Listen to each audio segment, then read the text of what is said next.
Hey everyone, welcome back to the Crypto ZX channel. If you're new, please consider subscribing. But now let's talk about none other than Kaspa itself. This is the first update of the month of September. I cannot believe, we're already in September. It just feels like yesterday, we started off the month of August and let alone the year of 2024. Time is going by super fast. And just like that, we are almost coming to an end for quarter three of 2024. But anyhow, if you look at the market, we're starting off the month of August on a negative note. And of course, today is Sunday. It's a weekend. On the weekends, we do tend to see more manipulation than usual. But the price of Bitcoin did not manage to actually close above $60,000. And again, showing continuous weakness around that specific level for us. But let's take a closer look and see what is happening with Kaspa and, of course, what is yet to come. So if we're looking at Kaspa specifically, is down about 3.3% with the price currently sitting at 16.1 cents. Also down about 1.7% in Bitcoin. Comparative market cap is below $4 billion to be exact, 3.97 billion, and the 24-hour trading volume has decreased quite substantially at $27.7 million. But before we take a closer look, as always, just a quick disclaimer: anything on this channel is not financial advice. Always do your own due diligence and research when you are investing in crypto. So we're going to start off by looking at Bitcoin Dominance Index. So if you're looking at the Bitcoin Dominance Index right now, guys, pretty much still, on the verge of breaking towards a new yearly high. And now, I'm going to paint one specific scenario that could play out for Bitcoin. And if it does, I am very confident we do see that Dominance Index shooting towards the upside. Of course, if you're looking at it on the bigger, scale, pretty much since we retested this resistance for the Dominance Index around 57.8%, you're having a little bit of a hard time actually breaking above here because, of course, this is a massive resistance. We haven't seen the dominance higher than this level pretty much since 2021. So again, this is quite a massive deal because, of course, if we're able to break out of here, dominance can actually make its way up to almost 60%. And what does that mean for altcoins? That means more bloodbath for altcoins and more lag for altcoins. If this dominance index continues to go towards the upside, the only thing that you can understand from that point of view is that you're going to see a lag for the broader altcoin market, and the altcoin season that a lot of people are anticipating is only going to get delayed longer and longer. But let's take a closer look and see what is happening with Bitcoin right now, so you can see this for yourself, guys. The chart says it all. Bitcoin's price has pretty much retested this support line, the neckline itself at 57,877, which is the 23.6 fib support. And you can see this for yourself, 4 different retests. Let me kind of zoom in for you guys and give you guys an indication. So literally 4 different retests in the last 3 to 4 days alone.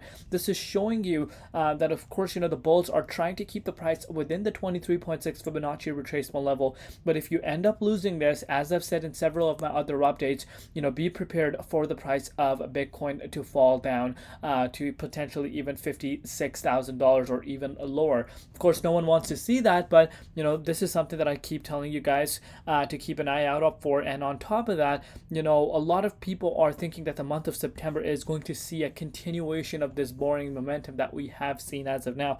So I'm sure now people are starting to realize the importance of the $64,000. That is a confirmation level for myself. And as you can see, we are having a hard time staying above that range. We did pretty much do 2 different retests there. Both times it never managed to stay above there. But let's take a closer look at Kaspa, see what is happening, and of course what we could be expecting for Kas in terms of the price action. So Kas USDT. Let's take a look at this. So if you're looking at Kaspa right now, again, it's obviously following the Bitcoin trend. It never managed to stay within the 61.8 Fibonacci retracement level, finding its way back into the 78.6. And again, shouldn't really be a big surprise to any one of us. Dominance is going quite high, and Bitcoin on the other hand is retesting the support. And I've said this in my other update: if the support gets continuously retested, that does show weakness. So there could be a potential break towards the downside if you obviously obviously this support does not hold. So we need to look at it from that standpoint. But as of now, of course, Kaspa is reacting to that specific momentum, but at the same time, significant amount of support in the 78.6 Fibonacci retracement level. You can see this for yourself. We do have quite a bit of support around this range where the price is currently sitting at. But again, if this support does not hold, a potential retest all the way down to 15.5 cents, or potentially even to the 78.6 support at that 15.2 cents, is not an unrealistic target to be looking out for. And again, that's only 5% move towards the downside. I'm just looking at it from the short perspective. Of course, if now Bitcoin does not hold within this range and does retest the 53k wick that we did see July, and as well as August 7th we wicked all the way down to $48,000. But first and foremost, it would require the price of Bitcoin to go down to this wick. That is, of course, at 54,000 or 53.5, depending on how you're looking at it. And if you want to put this into perspective, let's actually look at it from that standpoint as well. So that would mean a move of about 7.87%, and with the way the dominance is currently sitting, that would mean pretty much double drop for altcoins. And how much would that realistically drop Kaspa? Let's look at it from that point of view. So if it's an 8% drop roughly for BTC, so that would be roughly, let's see, 16. So honestly speaking, a 13.5 cents support retest could be realistic as well.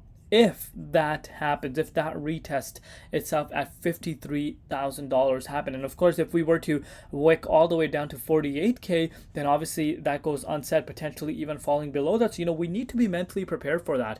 I know no one wants to hear this, but as I've said to you guys before, on this channel, we look at it from every standpoint, and we look at it from a realistic standpoint. I'm not just going to come here and tell you guys, oh guys, Kaspa is looking absolutely bullish right now, and we're actually smashing past all-time high. We did see a little bit of a shift in the momentum recently, but with Bitcoin looking like this, retesting the support continuously, it does give me an indication that obviously the strength is weakening, and then we could actually see a downside occurring. So look at it from that standpoint, of course. So have your stop losses in place just in case. And again, stop losses is a very good tool. Kind of keeps your profits in place, especially if you picked it up early on, and that way you could kind of reaccumulate in case things were to drop. But you always have to think about it from the other standpoint as well. Stop loss just generally doesn't mean that prices cannot go up. If prices go up and you had your stop loss and actually gets met, then that is it. You never want to be getting mad that your profits are safe. At the end of the day, your main focus should be to maximize your profit and not make losses, especially for these gains that you have made. And Kaspa was one of the coins that has made substantial gains, so you don't want to obviously get rid of that. But I'm looking at it from that standpoint. People that are talking about that 13 cents price point right now, or even lower around the 12 cents mark, it's not an unrealistic thing to be thinking about, considering what Bitcoin is doing right now. Of course, if Bitcoin was sitting above $64,000, it could be having a different conversation, but I want you guys to look at it from that point of view. Again, it's not a 100% certainty that will occur, but we need to be prepared for it. We've seen that happen in the past. After we lose this support, Bitcoin price does go towards the downside. And again, if any other traditional external news that comes out that can affect the crypto markets, again, that could also be something we need to realize. But let me know down below what you guys think. Love each and every one of you guys. We'll see you tomorrow in Crypto ZX, and peace out.